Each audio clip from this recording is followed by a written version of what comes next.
Hey everybody, welcome to this week's edition of 3 p.m. 3 Minutes with Pastor Michael, Theology Made Simple. So in today's lesson, we are going to go over what is apologetics. And it's likely that you probably haven't heard that word before, but it's still really important. The word apologetics comes from the Greek word apologia, which means to make a defense. And that really comes from the Bible, which Peter is saying to the church, hey, you need to be ready to make a defense and be prepared for anybody who comes up to you about the hope that is in you. And as Christians, our hope is in the life, death, and resurrection of Jesus Christ.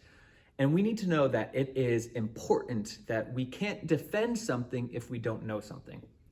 For example, if I were to tell you that Fortnite is the greatest video game ever created, and then somebody walks up to me and I'm about to tell them, hey, Fortnite's the best. And they're like, why? I'd be like, because they build forts at nighttime and stuff like that. Clearly, I know nothing about the game. I've literally never opened it. I never played it. I'm very ignorant. But if I were to say, you know what, Madden or Super Mario Brothers or Mario Party is like the best game ever, I would be able to properly defend that because I have played it a lot in my lifetime. So in the same way, as Christians, we need to be able to know what we believe and why we believe it. And you can't defend something if you don't know something. So Christianity, there's three things that I think we need to really defend when talking about our faith.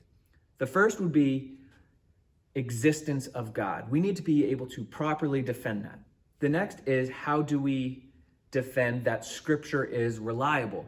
And lastly, we need to defend the person and uniqueness of Jesus Christ. Now that seems like a lot all at once, and I want to assure you, it takes time. Imagine if you're working out and you see this 50-pound dumbbell and you want to lift it up with one hand and you've never worked out before. That's like impossible. It's not going to happen.